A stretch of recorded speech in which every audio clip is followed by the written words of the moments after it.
Oh, I like this one. This one's brilliant. Oh, brilliant. Sorry, this is a wonderful study. The educational value of virtual ecologies in Red Dead Redemption 2. um, You can talk about this. it's beautiful. So let me just Tell me how beautiful it is, sorry. please. It's wait. Did I?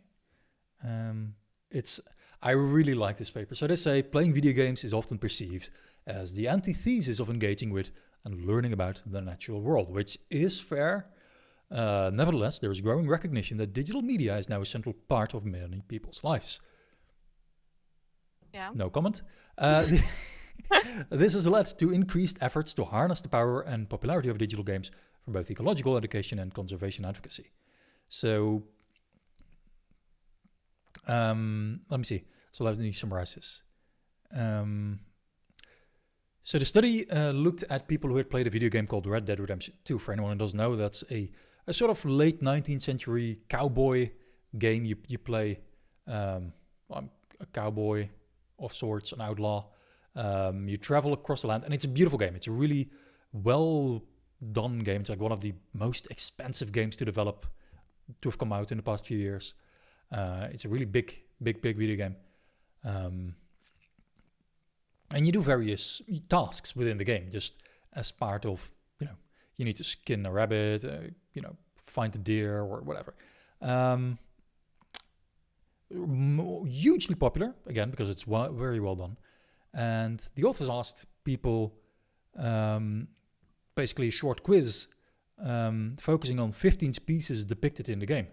And they asked both people that played the game and people that had not. And they found that people who played Red Dead Redemption 2 were able to identify more species than people that hadn't, which, like, it shouldn't be surprising, but yeah.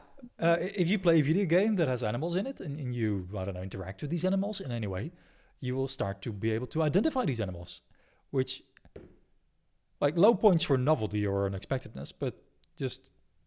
It's like when I was 8, I already played video games to teach me things. So, my school had even discovered this. Wait, what were you playing? Oh, I don't remember. You know, My Little Pony isn't based on actual ponies. No. It was not about. We had this fun. There was kind of a fun game that my parents bought for me, and you were in a world where you discovered things, and you did like puzzle games or something. Like it just had to do maybe with like maybe you had to calculate something on the side or do some language, like puzzle some words. I don't know. Like there were things, classical things that you teach kids, logic and some calculations and language. And then you went through the game and it had like funny characters and it was funny and colorful and nice.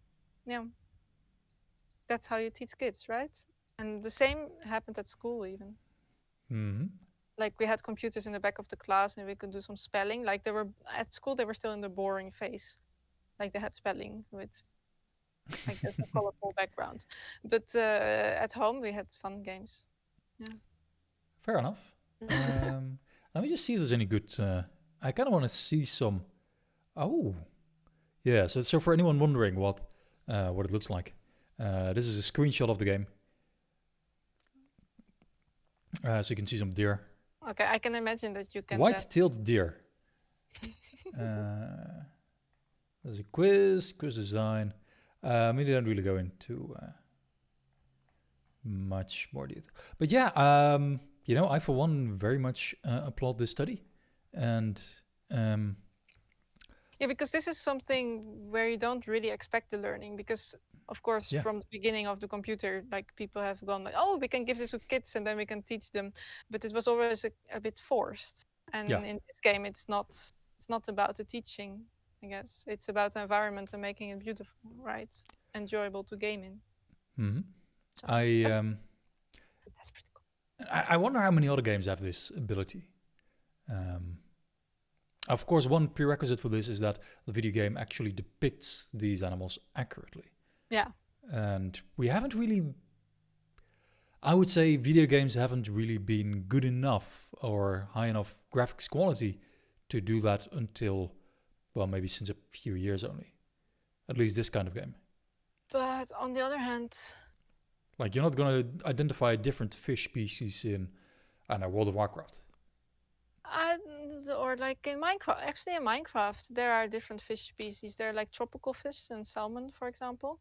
But are they And accurate? Because I remember the salmon in Minecraft, and they do not look like salmon in real life. no, but at least they're bigger than the tropical fish, and they have Yeah, yeah. No. I mean, some like they have some generic characteristics. characteristics pass through. But if you were to, I don't know, if you've never seen a salmon before, and you saw a Yeah, salmon in Minecraft, and then somebody showed you a photo of 10 different fish and asked you to pick out the salmon, would you be able to pick it out? would be a bit difficult, maybe. Yeah. That's right.